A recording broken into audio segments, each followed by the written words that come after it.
Ok. Donc, ce soir, nous avons fini cette série sur l'apologétique.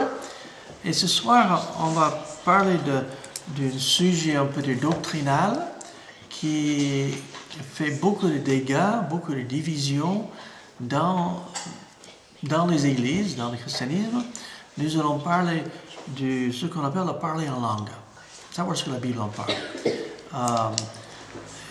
Il faut savoir que, on va voir ce que la Bible en parle là-dedans, mais cette question est devenue un problème à partir, je vais reculer un peu. Dans le 19e siècle, il y avait des prédicateurs, comme Moody ou d'autres, qui étaient très bons prédicateurs, mais qui parlaient du baptême de cet esprit comme étant ce que nous appelons la plénitude de cet esprit. Que vraiment, ils avaient expérimenté la réalité de l'Esprit de Dieu dans leur vie. Et ils utilisaient ce terme baptême de cet esprit en parlant de cette, la présence de cet esprit dans la vie du croyant. Et puis, certains, c'était dans une école méthodiste dans l'État de Kansas.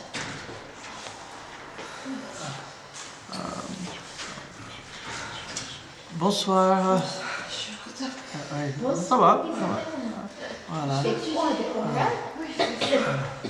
Donc, à la fin du 19e siècle, il y avait des écoles bibliques méthodistes dans l'État de Kansas, aux États-Unis, qui aspiraient, on peut dire, après une vie profonde spirituelle, mais ils ont cherché le baptême de cet esprit, et eux, ils croyaient que le signe serait le parler en langue. Et ils ont eu, soi-disant, je ne crois pas que c'est vraiment biblique ce qu'ils ont fait, mais ils ont cherché, on peut trouver dans l'histoire de l'Église des fois des mouvements, des fois qui sont égarés dans le genre de parler en langue, de parler des langues un peu bizarres, dans le genre de charabia. On peut trouver quelques-uns, mais c'est la première fois qu'on a mis ensemble l'idée du baptême de cet esprit et se parler en langue. La chose, c'est que ce qu'ils ont fait, ils prennent leur expérience et ils disent c'est la parole en langue et ils le collent sur des passages bibliques qui parlent de parler en langue. Et ce qu'on va voir ce soir, c'est que ça ne colle pas. Même si je crois que dans ces mouvements, il peut y avoir les gens qui aiment le Seigneur, les frères et les sœurs, c'est tout à fait possible. Mais malheureusement, je ne suis pas du tout d'accord avec eux sur certaines manifestations où ils ont mis, on peut dire, en avant les expériences plutôt de creuser ce que dit la parole. Maintenant, comme dit, ils prennent l'expérience, ils le collent sur le terme biblique, et donc, les gens disent, oui, la Bible en parle, mais la Bible ne décrit pas ce que eux ils font. Donc, nous allons parler de cela, mais d'abord, j'aimerais qu'on voit Matthieu chapitre 3 et verset 11. Matthieu chapitre 3 et verset 11. Matthieu chapitre 3 et verset 11. Ici, c'est Jean-Baptiste qui parle et il parle de Jésus-Christ. Donc, Matthieu chapitre 3 et verset 11. Nous disons, moi, je vous baptise d'eau, c'est Jean-Baptiste qui parle, pour vous amener à la repentance. Mais celui qui vient après moi est plus puissant que moi, donc il parle de Jésus, et je ne suis pas digne de porter ses souliers. Lui, il vous baptisera du Saint-Esprit et du feu. Maintenant, verset 12, il a son vin à la main, il nettoiera son aire, il amassera son blé dans le grenier, mais il brûlera la paille qui est dans le feu, qui ne s'éteint point. En fin de compte, le feu dans la Bible, c'est toujours une image de châtiment, de jugement, de purification. Et on voit ici que Jésus, celui qui viendra, il baptisera du Saint-Esprit et du feu. Parce que des fois, il parle, les pentecôtistes, nos frères pentecôtistes, des fois, parlent de, il veut être baptisé du feu. Je ne veux pas ce feu-là. Ce feu-là, c'est... je veux que Christ me purifie, oui. Mais cette idée de jugement, c'est tout autre chose. Donc, on trouve que Jean-Baptiste, on le trouve en Matthieu, Marc et Jean, par exemple, les passages où Jean-Baptiste annonçait que Jésus allait baptiser du Saint-Esprit. Et puis, nous trouvons en Actes au chapitre 1. Alors ici, c'est avant le jour de Pentecôte. Actes chapitre 1 et verset 5.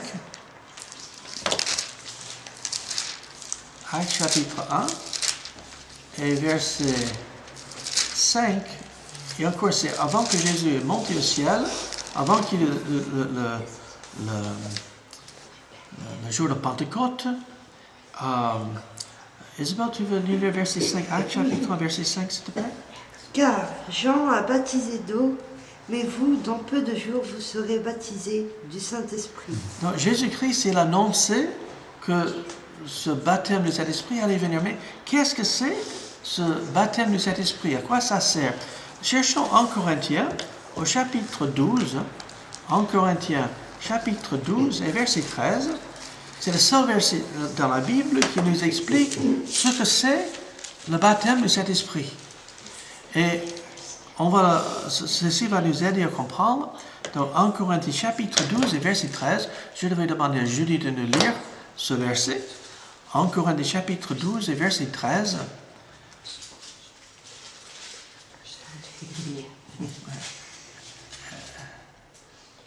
Nous avons tous, en effet, été baptisés dans un seul esprit pour former un seul corps, soit juif, soit grec, soit esclave, soit libre. Et nous avons tous été abreuvés d'un seul esprit. Donc, on voit ici que ce verset nous définit ce que c'est, ce que la Bible appelle le baptême du Saint-Esprit. C'est que quand le Saint-Esprit prend celui qui croit au sujet de Jésus et le met dans le corps de Christ, c'est l'Église universelle qui se compose de tous les croyants, et il nous greffe dedans, c'est dans ce corps.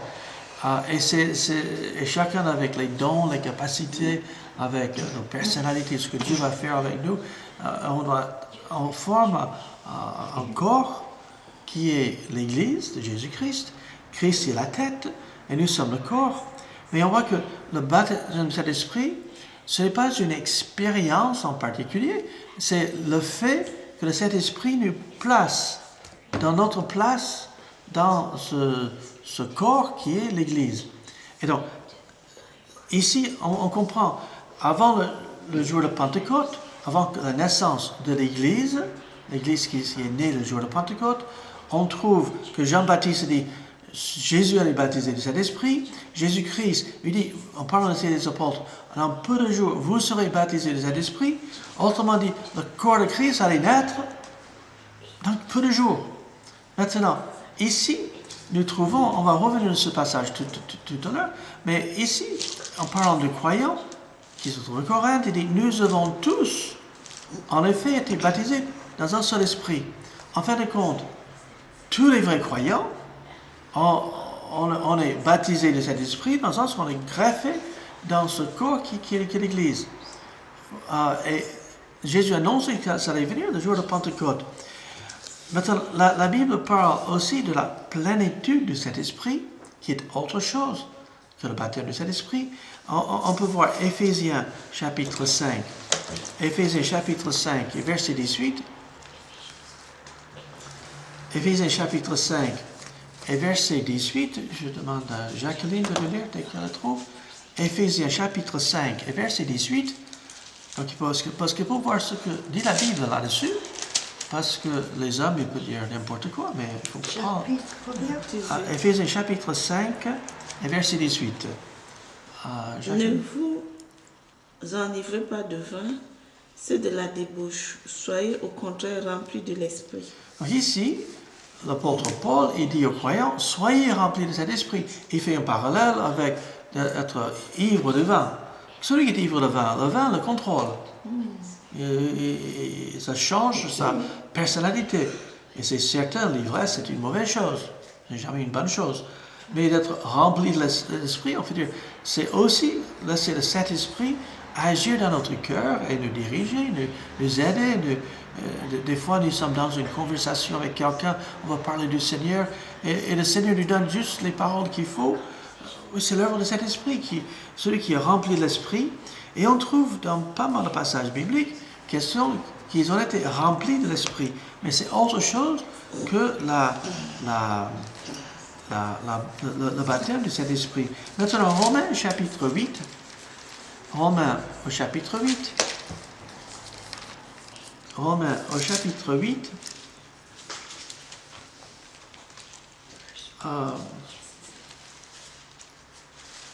Et verset 9, Romains, l'épître de Romains, chapitre 8, et verset 9. Romains, chapitre 8, et verset 9. Pour vous,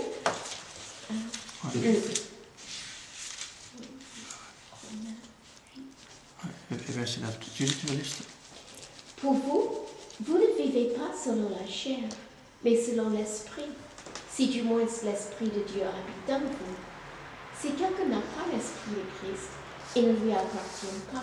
Non, si quelqu'un n'a pas le Saint-Esprit en lui, il n'est pas un véritable chrétien. Mais on voit que, oui, la Bible nous dit « soyez remplis de l'Esprit », mais il n'y a pas un seul verset qui dit aux croyants « soyez baptisés de cet Esprit ». On n'a pas l'ordre là-dessus. Donc, maintenant, là je pose un peu les fondations de ce qu'on va voir par rapport à cette question du parler en langue, qui se passe dans certains milieux évangéliques, chez les pentecôtistes, chez les charismatiques. On peut trouver ce même phénomène chez certaines autres religions. On peut trouver même certains musulmans qui le pratiquent.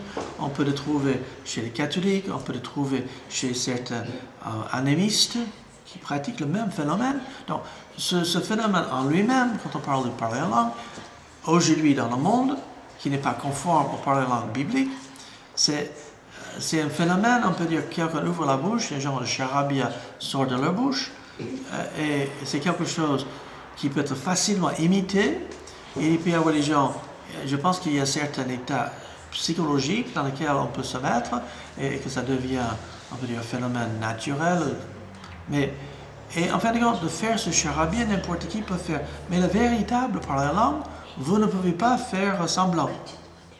On va en parler. Donc, voyons, d'abord, Marc chapitre 16, l'évangile de Marc, et chapitre 16, Marc chapitre 16, et l'évangile de Marc chapitre 16, et verset 17 et verset 18, l'évangile de Marc, c'est Marc chapitre 16, dernier chapitre, livre de Marc, verset 17 et verset 18. Je demande, Isabelle, tu veux bien lire, s'il te plaît? Voici les miracles qui accompagneront ceux qui auront cru. En mon nom, ils chasseront les démons, ils parleront de nouvelles langues, ils saisiront des serpents, s'ils boivent quelques breuvages mortels, il ne leur fera point de mal. Il imposera les mains aux malades et les malades seront guéris. Donc ici, c'est le Seigneur Jésus-Christ qui donne il annonce ce qui allait se passer.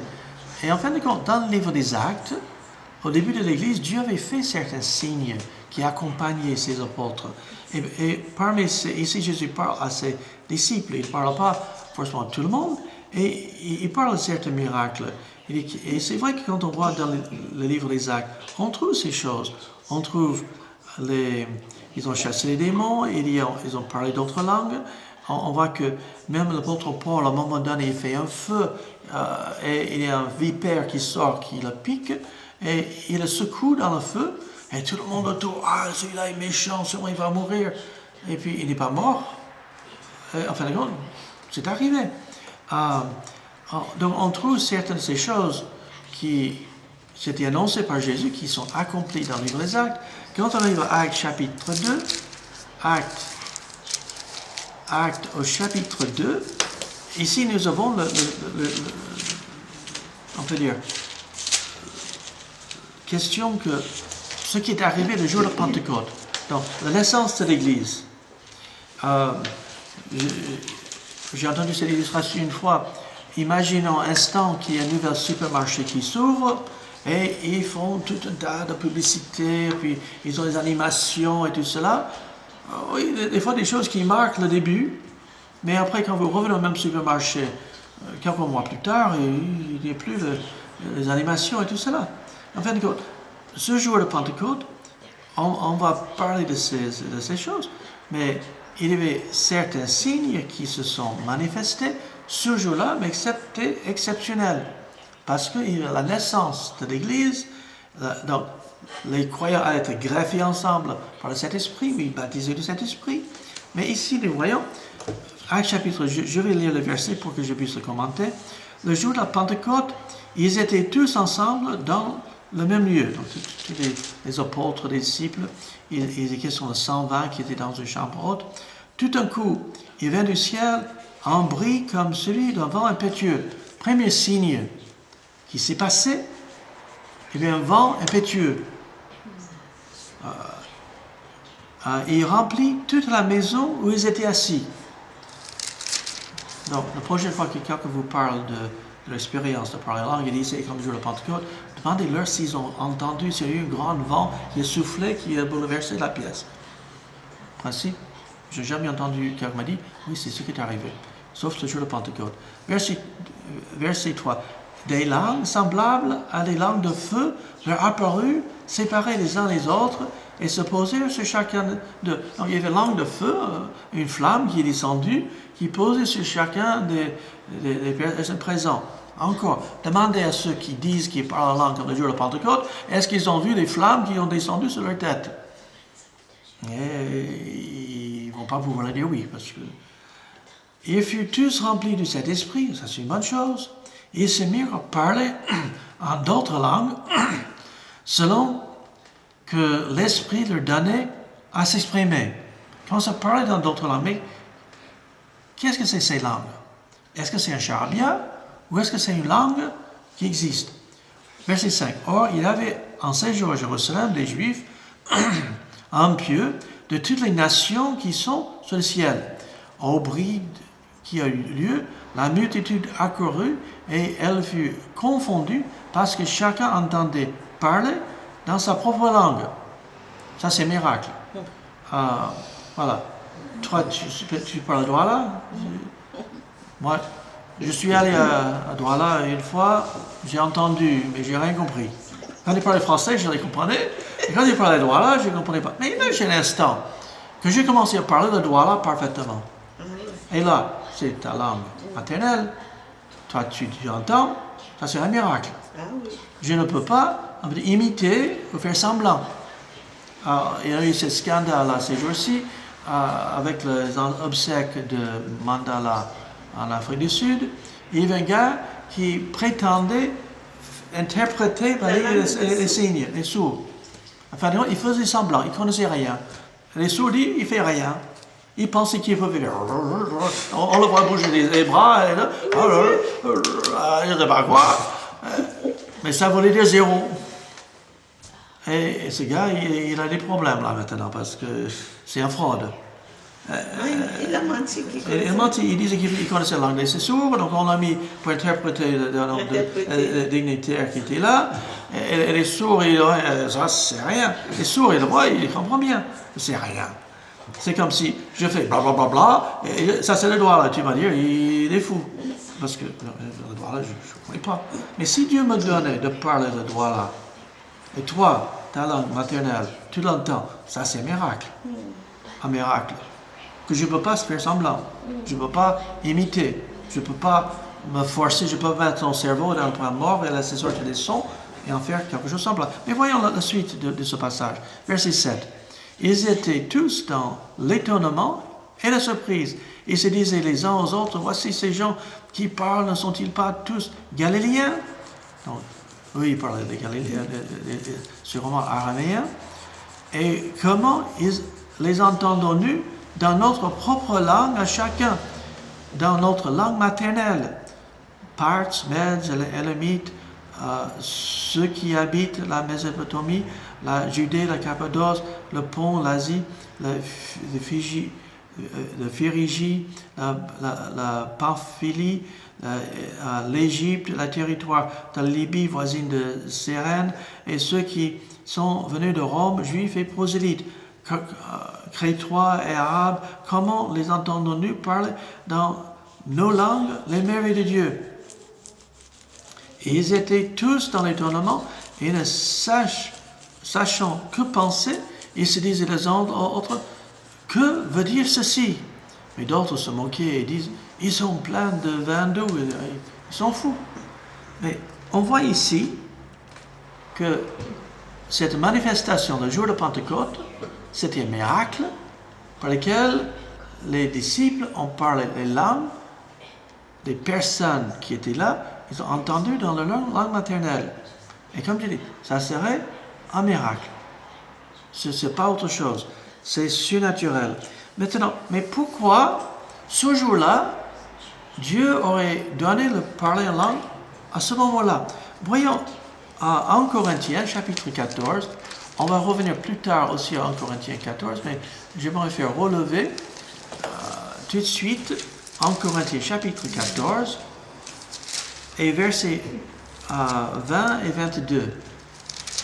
1 Corinthiens, chapitre 14, verset 20 jusqu'au verset 22. Donc, 20, 21 et 22. Je demande à Jacqueline de les lire, s'il te plaît. 20, c'est 20. 20 jusqu'au verset 22. D'accord. Frères, ne soyez pas les enfants sous le rapport du jugement, mais pour la malice, soyez enfants, et à l'égard du jugement, soyez des hommes faits. Il est écrit dans la loi, c'est par des hommes d'une autre langue et par des lèvres étrangères que je parlerai à ce peuple. Et ils ne m'écouteront pas, même ainsi dit le Seigneur. Par conséquent, les langues sont des signes, non pour les croyants, mais pour les non-croyants. La prophétie, au contraire, est un signe, non pour le non-croyant, mais pour les croyants. Donc on voit ici que ce passage nous dit que Dieu avait dit dans le prophète, on a trouvé une mention à Ésaïe chapitre 28, que Dieu allait parler. Quel est ce peuple? C'est le peuple d'Israël. Maintenant, les premiers chrétiens étaient tous des juifs. Ils étaient tous des juifs, mais il y avait le peuple d'Israël en tant que peuple venait de rejeter le Messie, le Sauveur.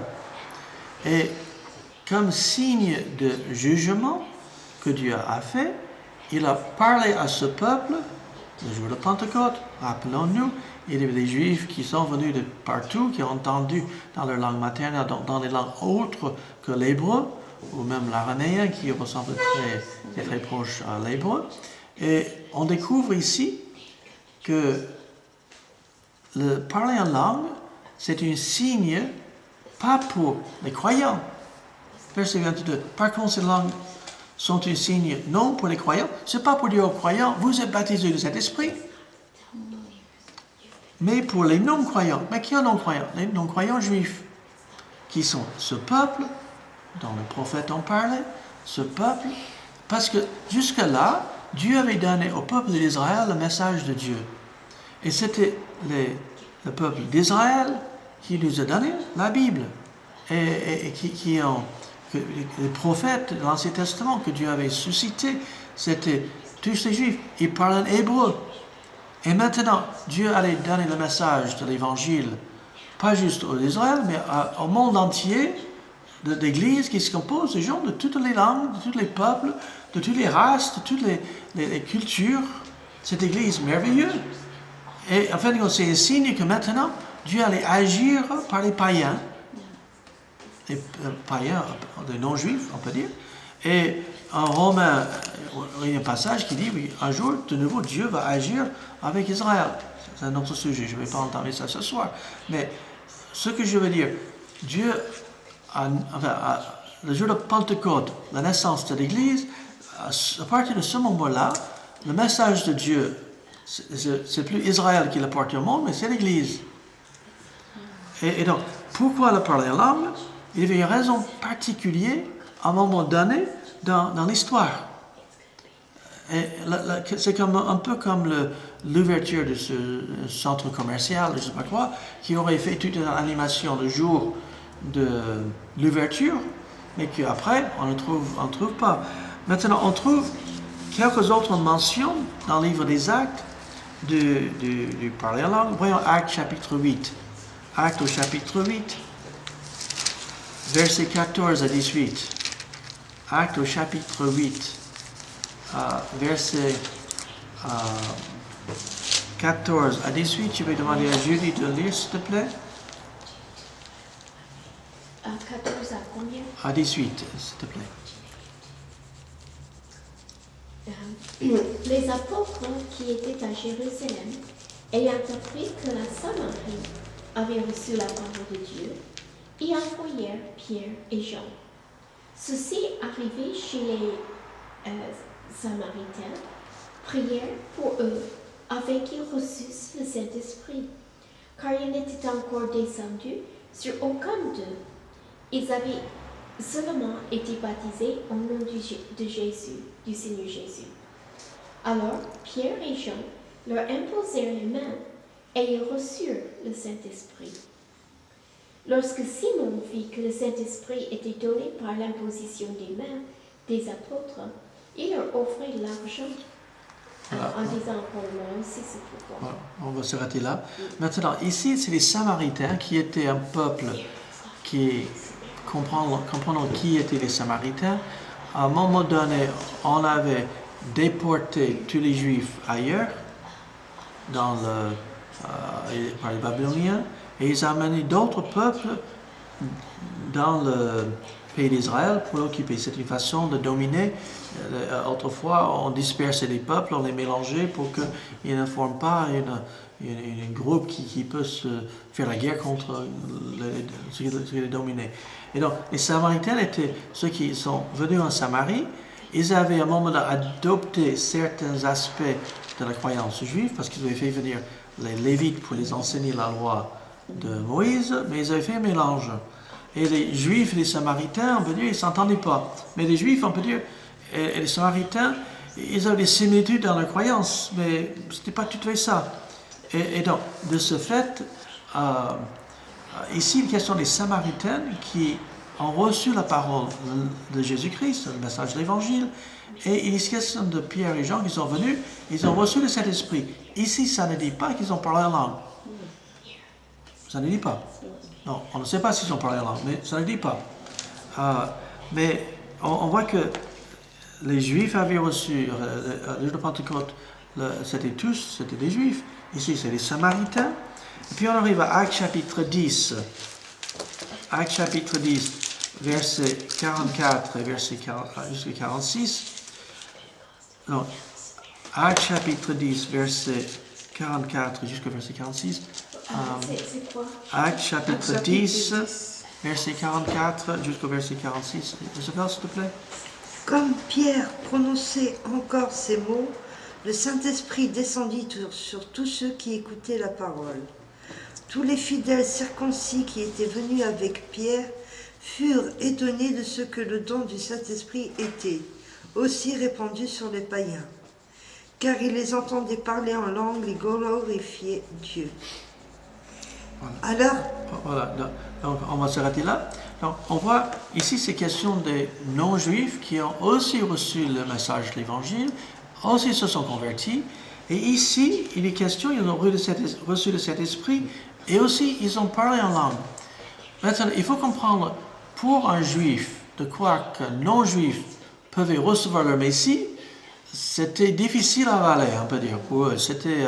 Les Juifs n'étaient pas contents que les non-Juifs, et on le voit un peu plus loin, en chapitre 15, Actes chapitre 15.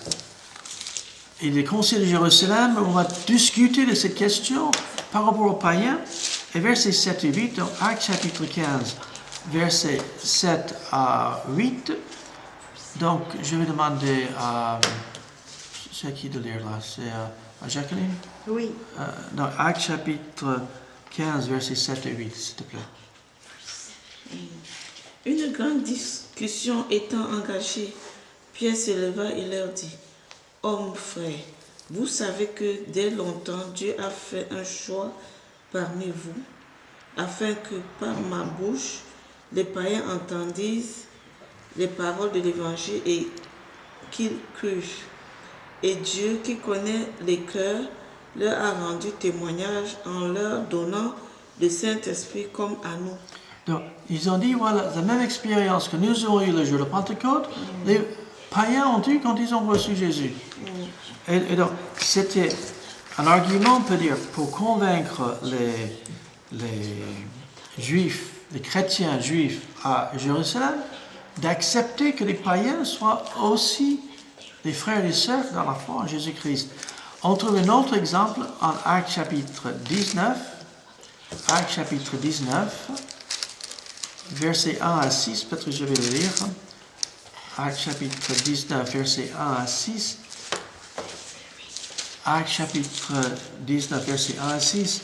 Pendant qu'Apollos était à Corinthe, Paul, après avoir parcouru les hautes provinces de l'Asie, arrivé à Éphèse, ayant rencontré quelques disciples, il leur dit, « Avez-vous reçu le Saint-Esprit quand vous avez cru ?» Ici, ce sont des disciples de Jean-Baptiste. Et ils lui répondirent, « Nous n'avons pas même entendu dire qu'il y ait un Saint-Esprit. » Il dit, « De quel baptême avez-vous donc été baptisés ?» Ils leur répondirent, « Du baptême de Jean. » Donc, ce sont des gens qui avaient, on peut dire, suivi Jean-Baptiste, ils se sont fait baptiser par Jean-Baptiste, mais ils n'avaient pas, on peut dire, entendu le message de Christ. Verset 4, alors Paul dit, Jean a baptisé du baptême de repentance, disant au peuple de croire en celui qui venait après lui, c'est-à-dire en Jésus. Sur ces paroles, il fut baptisé au nom du Seigneur Jésus. Lorsque Paul leur eut imposé les mains, le Saint-Esprit vint sur eux, ils parlaient en langue et prophétisaient. Ils étaient en tout environ 12 hommes. Donc, c'est un petit groupe, on peut dire, mais ils ont passé par leur Pentecôte, on peut dire, en retard. Mais encore, on est dans cette période de la naissance de l'Église qui est en train de prendre de l'importance. Et donc là, on voit qu'on fait quelques mentions dans le livre des Actes. Et puis, on va revenir à 1 Corinthiens chapitre 12. 1 Corinthiens chapitre 12. Donc, la question, est-ce que le parler en langue, c'est le signe que quelqu'un est baptisé de cet esprit? Je vais faire remarquer quelque chose qui est très difficile pour nos frères pentecôtistes charismatiques d'accepter. Quand je le montre, même je me souviens d'une femme à Montauban, il y a une stand biblique au marché, je lui ai fait voir cela, et elle ne pouvait pas l'accepter, mais c'est ce que ça dit. En Corinthiens 12, 13, on lit, nous avons tous, en effet, été baptisés dans son esprit. Donc, ici, l'apôtre Paul, il parle de tous, on est baptisés de cet esprit. Quand on arrive au verset 29, dans ce même chapitre, dans ce passage, il parle des dons, il parle de chacun est partie de ce corps, qui a certains qui ont certains rôles, d'autres qui ont d'autres. Et puis, verset 29, tous sont-ils apôtres? Est-ce que tout le monde sont apôtres? Non, c'est clair. Mais tous sont baptisés de cet esprit. Donc, d'être apôtre n'est pas un signe qu'on est baptisé de cet esprit. Parce que tous ne sont pas apôtres. Pourtant, tous sont baptisés de cet esprit. Tous sont-ils prophètes? Non, tous n'étaient pas prophètes. Il y avait des prophètes parmi eux, mais tous n'étaient pas prophètes. Donc, le fait d'être prophète n'est pas le signe qu'on est baptisé de cet esprit. Tous sont-ils docteurs? Donc, tout le monde n'est pas docteur. Donc, enseignant, tu as enseigné la parole. Donc, être docteur n'est pas un signe qu'on est baptisé de cet esprit. Tous ont dit le don de miracle. Non, tout le monde n'a pas le don de miracle. Il y en avait à l'époque, parmi les apôtres, tout cela. Mais, donc, avoir le don de miracle n'est pas le signe qu'on est baptisé de cet esprit. Parce que tous sont baptisés de cet esprit, mais tous n'ont pas le don de miracle. Tous ont-ils le don de guérison? Non, tout le monde n'a pas le don de guérison. Pourtant, tous sont baptisés de cet esprit. Donc, si on est baptisé de cet esprit, on n'a pas forcément le don de guérison. Tous parlent-ils en langue? La réponse est évidente, c'est non. Tout le monde ne parlait pas en langue. Pourtant, tous étaient baptisés de cet esprit. Donc, si pour être baptisé de cet esprit, il faut parler en langue, il faut que tout le monde parle en langue. Mais je sais que tous parlent pas en langue. Donc, parler en langue, en aucun cas, ne peut être le signe que quelqu'un est baptisé de cet esprit. Vous voyez ce que je veux dire? C'est très clair. En Corinthiens, chapitre 13, les 12, 13 et 14 parlent beaucoup des dons. Et chapitre 14 en particulier va parler beaucoup de parler en langue. On va arriver dans un instant. En Corinthiens, chapitre 13, verset 1, « Quand je parlerai les langues des hommes et des anges, si je n'ai pas l'amour, je suis un airain qui résonne ou un cymbale qui résonne. » Mais en fin de compte, la construction grecque ici, c'est l'idée, même si je pouvais parler la langue de tous les hommes et des anges, il ne veut pas dire qu'il peut le faire. Parce que c'est basé là-dessus qu'il cherche à justifier le charabia. Parce que la langue des anges, ça serait un charabia. Mais attends, chaque fois dans la Bible qu'on voit les anges qui se parlent, ils parlent la langue de celui qui est devant eux. Ce n'est pas un charabia. Ils parlent comme les gens qui sont devant eux, Oui. ce qu'il dit. Voilà, c'est ça. Et donc, les anges... Les anges parlent. Pardon? Les anges parlent. Ils parlent en langue, le langage de celui qui est devant eux. Mais ce n'est pas un charabia. Ce n'est pas un langage mystique. Mais les pentecôtistes se basent là-dessus pour justifier le charabia. Oui, parce qu'ils parlent pas. Mais donc, normalement, celui qui parle en langue, comme tu disais tout à l'heure, tu arrives quelque part, tu parles la langue des gens qui sont là. Alors que tu n'as pas appris, tu n'as même pas vécu avec eux. Mais c'est un vrai miracle. Ça, c'est un miracle. Mais un charabia n'est pas un miracle. Non, parce que le charabia, personne ne comprend pas qu'est-ce que... Voilà. Moi, tu peux pas. Ça se répète tout le temps. Oui. Mais oui, ça se répète. Mais la chose, c'est que, ici, dans ce passage, encore Corinthiens 13 parle de l'amour, mais on voit le verset 8. L'amour ne périt jamais, les prophéties seront abolies, les langues cesseront, la connaissance sera abolie. Donc, il est question de la prophétie et la connaissance qui seront abolies. Fin de compte, c'est des choses qui allaient dû les arrêter. Et il est question de la langue qui allait cesser, c'est autre chose. Et en fin de compte, ça allait disparaître. Ça allait petit à petit s'estomper. Maintenant, la chose, c'est que je crois que Dieu donnait à certains le don de parler dans d'autres langues. Si il me donnait la capacité de parler de droit là, si je peux parler de droit là, peut-être on parlera de la Bible, mais peut-être on parlera de le pluie et beau temps. Tu vois, je veux dire, si j'avais le don de parler vraiment une langue étrangère que je n'avais pas appris.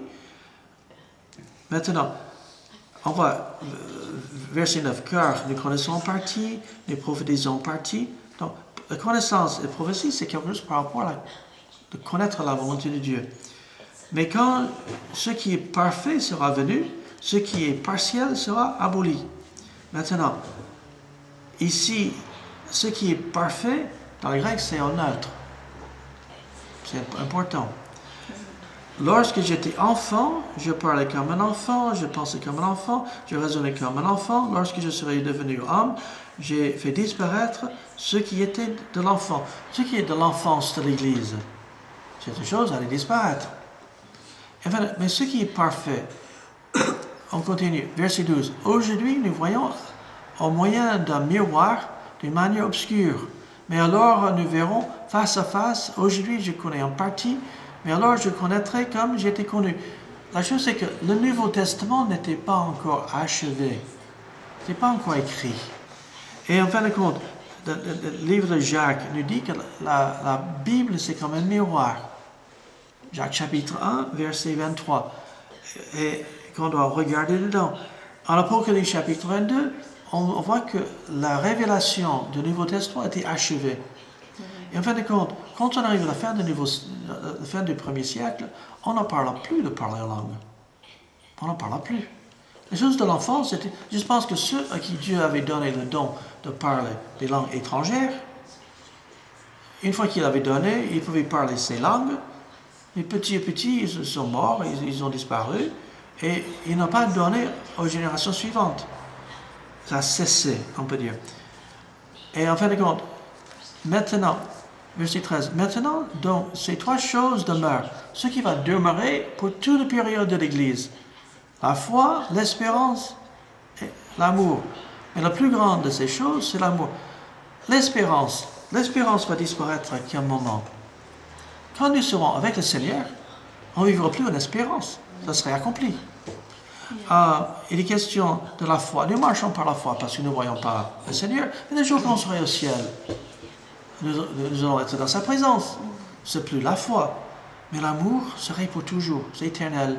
Et en fin de compte, ces choses-là vont disparaître. Il y a des choses qui sont partielles, qui sont provisoires, qui vont disparaître. Et puis, il est question de la foi, l'espérance, l'amour, qui vont disparaître plus tard. Enfin, l'amour va être éternel. Donc, il faut que ces choses disparaissent avant. Donc, ce qui est parfait, nos amis pentecôtistes, ils disent que c'est la venue du Seigneur Jésus, ce qui est parfait, mais je ne crois pas que c'est le Seigneur Jésus. Je pense parce que la foi, l'espérance vont disparaître quand Jésus va revenir et nous prendre avec lui. Mais ce qui est parfait, c'est la parole de Dieu, la révélation de Dieu. Il n'y a plus rien à y ajouter. La prophétie, la connaissance, ont été abolies parce que la révélation de Dieu a été achevée. Et donc, les langues allaient cesser, Dieu l'a annoncé, mais à l'époque que l'apôtre Paul écrit ceci, il y avait encore des gens qui parlaient avec le don de langue.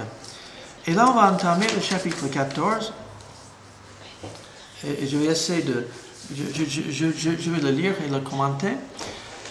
Maintenant, la chose c'est que, comme je dis, nos amis, nos frères pentecôtistes charismatiques qui pratiquent un charabia et qu'ils appellent parler en langue, ils prennent le charabia, ils collent sur ce passage, et disent, vous voyez, ce passage dit qu'il faut parler en charabia. Mais non. Je suis convaincu qu'il y avait les gens qui avaient le don de parler des langues étrangères, comme si j'aurais le don de parler le droit là. Et la chose c'est que quand l'Église se réunissait, ils avaient la capacité de parler une langue étrangère, et donc ils se mettaient à partager, à parler dans la langue étrangère pour faire valoir, on peut dire, leur capacité. Ils étaient fiers de pouvoir parler dans une langue étrangère. Et donc, ce que je vais faire, je vais reprendre ce chapitre. Il n'y a personne ici qui parle chinois. Personne parle chinois. Maintenant, ce que je vais faire, au lieu de parler en langue, je vais mettre le chinois à la place. Pour qu'on ne colle pas le charabia dessus, mais on a bien en tête ces langues, véritables langues qui existent, qui ont un sens. Je ne parle pas le chinois. Mais voyons, verset 14, chapitre 14, verset 1. Recherchez l'amour, aspire aussi au don spirituel, mais surtout à celui de prophétie. La prophétie, c'est comme la prédication. Ils annonçaient le message de Dieu, ils parlaient de la part de Dieu. En effet, celui qui parle en langue, ou parle en chinois, ne parle pas aux hommes, mais à Dieu, car personne ne le comprenne, et c'est un esprit qui dit des mystères. Si dimanche, tu partageais un droit là, dans l'église, donc tu es capable, pour toi, oui, tu peux dire les bonnes choses. Mais si personne dans l'église, si on parle en chinois, si quelqu'un se l'avait parlé en chinois, il n'y a personne qui parle en chinois, oui, Dieu comprend. Pardon? Ben voilà. Oui, on peut dire, personne ne comprend, mais Dieu comprend. Dieu comprend le droit là, n'est-ce pas? Si tu prends un peu de droit là, Dieu comprend très bien. Moi, je ne comprends rien, mais toi, tu comprendrais. Dieu comprendrait. Donc, si quelqu'un parle en chinois, on peut dire, son esprit peut dire des bonnes choses. Verset 3, celui qui prophétise, au contraire, parle aux hommes. Celui qui prêche, annonce la parole de Dieu, les édifie, les exhorte, les console. Donc, c'est édifiant, c'est positif. Celui qui parle en chinois s'édifie lui-même. Celui qui prophétise édifie l'Église. Donc, on va édifier l'Église si on parle dans une langue que tout le monde comprend.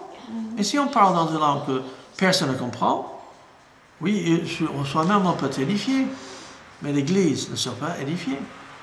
Verset 5. Je désire que vous parlez tous en chinois, mais encore plus que vous prophétisez, que vous parlez et prêchez vous annoncez la parole de Dieu. Celui qui prophétise est plus grand que celui qui parle chinois, à moins que ce dernier n'interprète et que l'Église en reçoit l'édification. Maintenant, voilà, je te prends encore parce que tu parles une langue que nous autres ne comprenons pas. Si le dimanche, tu levais, tu cites, je ne sais pas, un verset biblique en droit là, puis après maintenant, ça n'édifie personne, mais si après tu dis, mais ce que je viens de dire veut dire, tu traduis, ou si quelqu'un d'autre là dit, on vient de dire en droit là, telle et telle chose, là, ça édifiera l'Église. L'Église, quand l'Église a reçu le message dans la langue que tout le monde parle, l'Église sera édifiée. Mais la chose c'est que si on n'interprète pas, l'Église n'est pas édifiée. C'est inutile, c'est une perte de temps. Verset 6. Et maintenant, frère. Que j'étais coupé. Donc, si j'ai bien entendu, ça veut dire, quand les gens, quand ils parlent leur charabia, là, ils devaient être à mesure d'interpréter ce qu'ils sont en train de dire pour que les personnes qui sont présentes puissent entendre. Mais ils n'interprètent jamais. Mais les choses, c'est que le charabia ne veut rien dire. On ne peut pas l'interpréter. Maintenant, ça existe certaines églises pentecôtistes et charismatiques qui vont, quelqu'un va parler un charabia, un autre va dire, je vais interpréter ce que le frère vient de dire, et puis il dit, quelqu'un ici a un problème avec sa femme, ou quelqu'un a un problème à boisson, quelqu'un a, enfin. Mais au départ, c'était ça, c'était pour les gens, ils comprenaient tout de suite, parce que c'était la langue. La maternelle. Mais ici, en Corinthiens 14, on va dire, si on parlait dans une langue, je pense qu'ici, c'est vraiment des véritables langues, c'est pas le charabia, c'est pas blablabla, ça ne sert à rien, ce n'est pas biblique, c'est pas du tout, il n'y a rien de spirituel, n'importe qui peut le faire. Les musulmans peuvent le faire, le bouddhiste peut le faire, les catholiques peuvent le faire, n'importe qui peut l'imiter, mais de parler en véritable langue, ça c'est un miracle. Et donc ici, verset 10, et maintenant frères, de quelle utilité vous serez si je viens à vous en parlant en chinois et si je ne parlais pas par révélation, dans la langue qu'ils connaissent, ou par connaissance, ou par prophétie, ou par doctrine. S'ils parlent dans une langue que l'Assemblée ne comprend pas, ça ne sert à rien. Verset 7. Si les objets inanimés qui rendent un son, comme une flûte ou une harpe, ne rendent pas de son distinct, comment reconnaîtra-t-on ce qui est joué sur la flûte, sur la harpe? Et si la trompette rend un son confus, qui se prépare au combat? De même, vous, si par la langue en chinois, vous ne donnez pas une parole distincte qu'on peut comprendre, comment saura-t-on ce que vous dites? Car vous parlez en l'air. Alors, si on parle en chinois chez nous, le dimanche matin, on parle en l'air. Ça ne sert à rien. Personne ne va comprendre. Aussi nombreuses que puissent être dans le monde les diverses langues, il n'y a aucun qui soit sans signification. Oui, quand on parle dans une langue, ça veut dire quelque chose. Si donc je ne connais pas le sens de la langue, je serai un barbare pour celui qui parle, et celui qui parle sera un barbare pour moi. Je ne sais pas si ça vous est arrivé d'avoir en face de vous quelqu'un qui vous ne parlez pas la même langue et vous n'arrivez pas à vous faire comprendre. C'est frustrant. De même, vous, puisque vous aspirez au don spirituel, que ce soit pour l'édification de l'Église, que vous cherchez à en posséder abondamment. Il faut que le don qu'on a édifie l'Église. C'est pourquoi celui qui parle en chinois prie pour avoir le don d'interpréter. Donc, si on va parler en chinois, il faut qu'il puisse aussi le traduire. Ça va revenir plus tard dans le passage. Car si je prie en chinois, mon esprit prie, mais mon intelligence reste stérile. Ce que je suis en train de communiquer, ça ne porte rien. Que faire donc? Je prierai par l'esprit, mais je prierai aussi avec intelligence. Je chanterai par l'esprit, mais je chanterai aussi avec l'intelligence. C'est aussi spirituel de chanter ou de prier dans la langue comprise.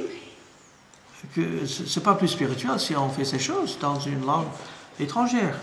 Verset 16. Autrement, si tu rends grâce par l'Esprit, comment celui qui est dans le rang des simples auditeurs répondra-t-il Amen à ton action de grâce, puisqu'il sait ce que tu dis. Donc, si on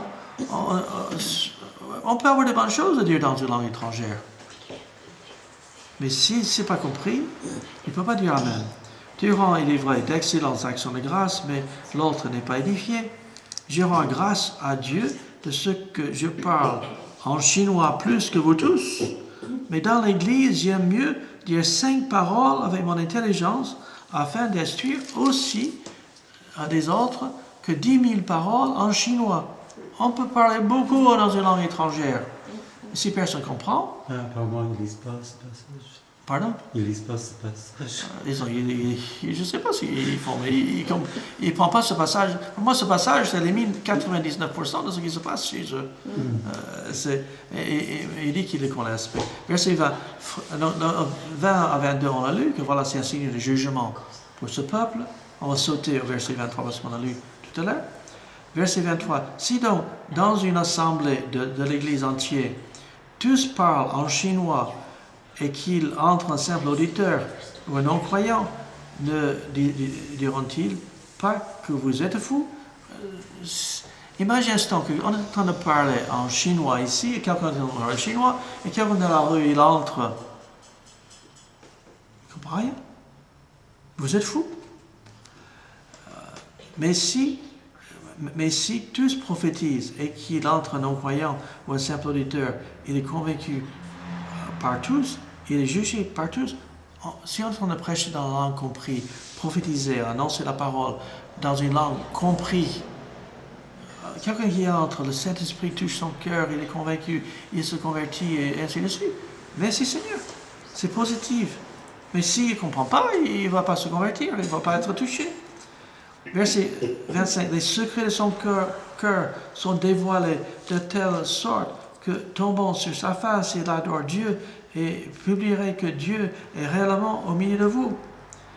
Que faire donc, frères, lorsque vous vous assemblez, les uns ou les autres parmi vous, ont-ils une cantique, une instruction, une révélation, une langue, chinois, autre chose, une interprétation, que tout se fasse pour l'édification.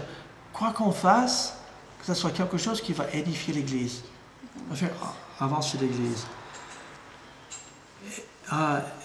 En est-il qui parle en chinois que 2 ou 3 au plus parlent, donc 2 ou 3 maximum, à son tour, et que quelqu'un interprète. Verset 28. S'il n'y a point d'interprète, qu'on se taise dans l'Église et qu'on parle à soi-même et à Dieu. Autrement dit, si quelqu'un parle en langue, et si quelqu'un ne peut pas l'interpréter, de traduire dans la langue de l'Assemblée, qu'il se taise dans l'Église. Je sais, mais le passage, c'est clair. Pour ce qui est des prophètes, que 2 ou 3 parlent et que les autres jugent. Voilà, quelqu'un qui annonce la parole, les autres ils écoutent, ils entendent, ils comprennent.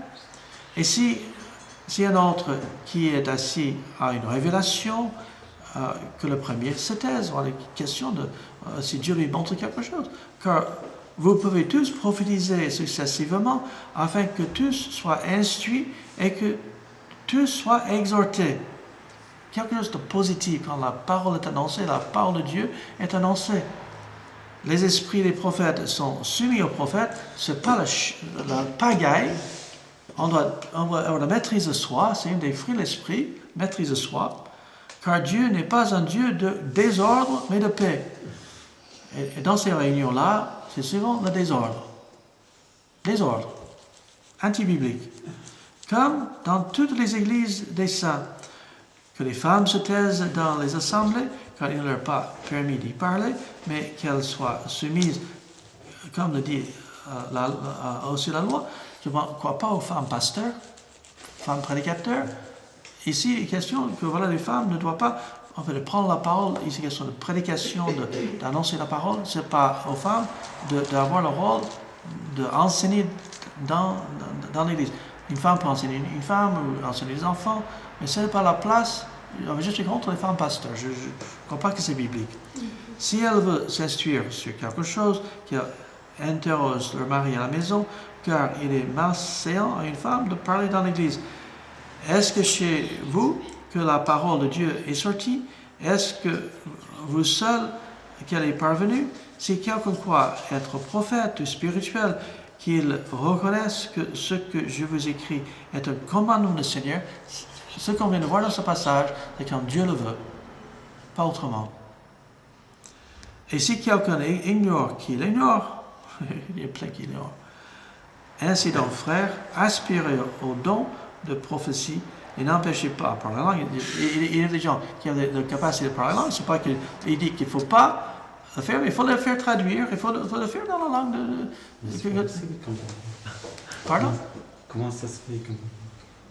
Enfin, je ne sais pas. Oui, et puis le dernier verset, mais que tout se fasse avec bienséance et avec ordre. Bienséance.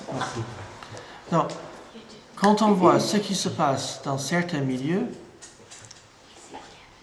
Mais quand on dit là, don de prophétie, c'est quoi exactement le don de prophétie? Disons, à ce moment-là, il n'y avait pas le Nouveau Testament. Oui.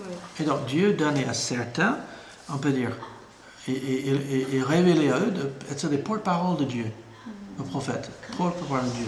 Et donc, en fin de compte, il y avait à ce moment-là, puisque tout le Nouveau Testament n'était pas écrit, toute la révélation n'était pas faite, il y avait certains à qui Dieu donnait à révéler son enseignement et tout ça aux chrétiens, à l'Église.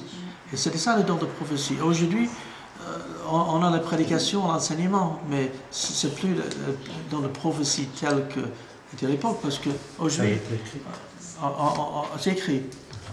Tout est écrit là, il n'y a plus rien à ajouter, rien à retrancher. Et donc, mais à l'époque, ce n'était pas encore écrit. Mais on dit que les prophéties seraient abolies, la connaissance serait abolie. Non, ces choses aussi allaient cesser. Mais aujourd'hui, le plus près qu'on a dans nos églises, c'est la prédication, l'enseignement, qui est une exhortation. Mais quand on voit ce passage, et on voit ce qui se passe dans certains... Oui. Je voulais poser aussi une question. Oui. Ici sur Marc 17, là, Marc 16, verset 17. Oui. Voici des miracles qui accompagneront ceux qui auront cru en mon nom. Oui. Donc aujourd'hui encore, est-ce qu'il peut y avoir des miracles? Disons, que Dieu fasse des miracles, oui. Maintenant, mais dans les miracles, non. C'est pas à monsieur tel et tel impose les mains à quelqu'un. Le don de miracle, c'est quelque chose. Et le dire Jésus est le même aujourd'hui que toujours. Mais la chose, c'est que je crois qu'il y a certains dons qui étaient des signes que Dieu a donnés pour confirmer la parole des apôtres. Oui. Maintenant, suite à la prière, Dieu peut faire des miracles. Aujourd'hui, je le crois. J'ai vu des miracles de Dieu. Je sais qu'il des fois, il a fait des choses selon sa volonté encore. Mais dans le livre des Actes, je crois que ce qui est écrit ici, c'est ce qu'on a vu dans le livre des Actes. Qu'il y a eu, c'est certain, pas tout le monde, mais on voit certains miracles, certaines guérisons, certaines même résurrections. Ils ont parlé en langue de la première église. C'est des choses qui allaient se passer dans peu de temps. Mais ça ne veut pas dire que tous, dans la Bible dit, certaines ces choses ont cessé. Un autre passage, attends, je cherche un passage en hébreu, je cherche le passage, la référence, que je le trouve. Hébreu chapitre 2,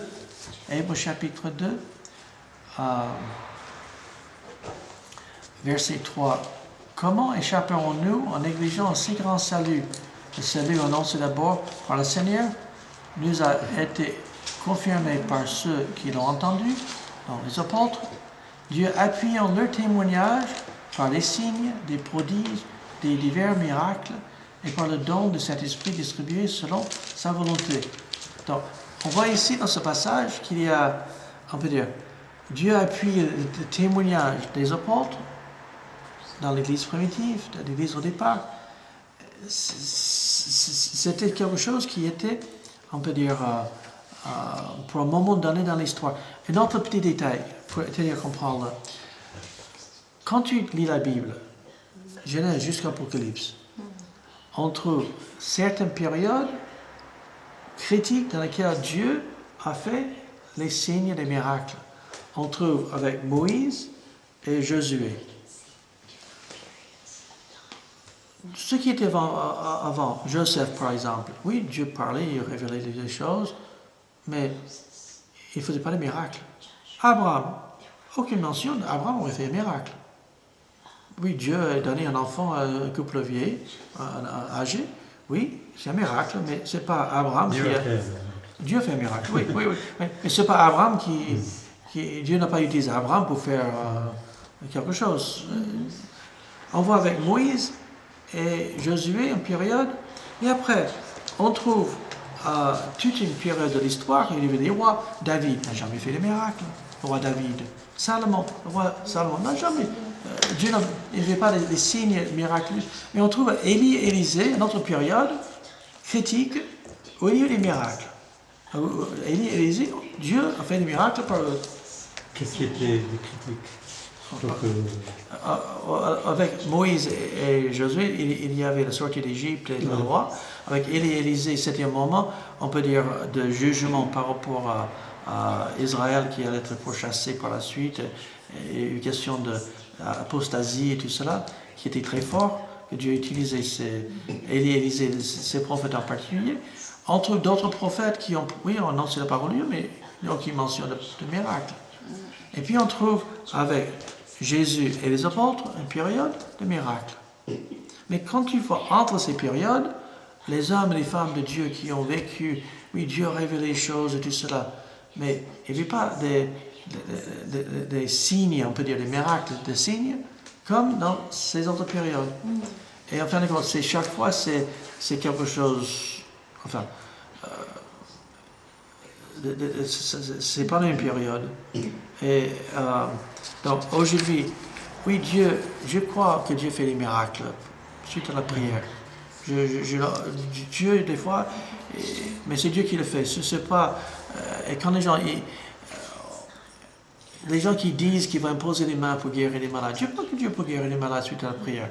Je connais des cas, des personnes, mais on voit les apôtres, Jésus et les apôtres, quand il a posé les mains, il y avait des aveugles qui voyaient, il y avait des morts qui ressuscitent. Et maintenant, des fois, on nous parle. Il y a eu une résurrection de morts à l'autre bout du monde, là, quelque part. C'est à savoir. Peut-être Dieu peut le faire. Mais je ne crois pas qu'il y a la même, on peut dire, c'est pas un homme qui impose les mains, que voilà, un miracle va se passer. Même si, des fois, on peut mettre la main sur quelqu'un et prier pour lui, Dieu fait les miracles, il ne le fait pas. Mais le don des miracles, je pense que c'est ce que Dieu utilise à des moments précis pour des raisons particulières. Mais maintenant, une dernière chose que j'aimerais faire voir. Quel est le signe qu'on a le Saint-Esprit, qu'on est rempli d'Esprit? Galates, chapitre 5. Je vais clore avec ce passage. Comment savoir si quelqu'un a le Saint-Esprit, qui est rempli de l'Esprit? Galates, chapitre 5. La Bible dit, nous connaissons un arbre par son fruit. On connaît l'arbre par son fruit.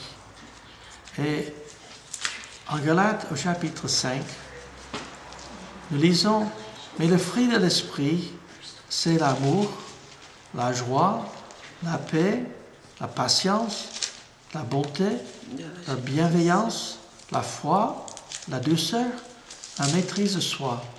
Voilà. Si vous voulez voir si quelqu'un est rempli de l'Esprit, il faut qu'on trouve ces choses dans sa vie. Et là, on a les fruits qui indiquent quelqu'un qui est rempli de l'Esprit. Et ce n'est pas de parler un charabia que n'importe qui peut imiter. Non, c'est l'œuvre de cet esprit dans la vie de quelqu'un. Il y aura les fruits de l'Esprit. Et c'est ça ce qu'on doit rechercher, c'est d'être rempli de l'esprit, marcher sur l'esprit pour ne pas accomplir les désirs de la chair et d'accomplir la volonté de Dieu dans notre vie. Bien, on va s'arrêter là, on va prier. Seigneur notre Dieu, nous te prions que tu nous aides à discerner ce qui est vrai et ce qui est faux, et ne pas être trompé, Seigneur, par certains qui peuvent avoir des belles paroles, mais qui sont loin de la vérité. Oh Seigneur, que tu nous aides à nous attacher à ta parole et baser notre foi sur ce que tu dis. Et que toi-même, tu sois glorifié dans notre vie, que notre vie soit manifestée par les fruits de l'Esprit, et que tu en sois glorifié. Au nom de Jésus. Amen. Amen.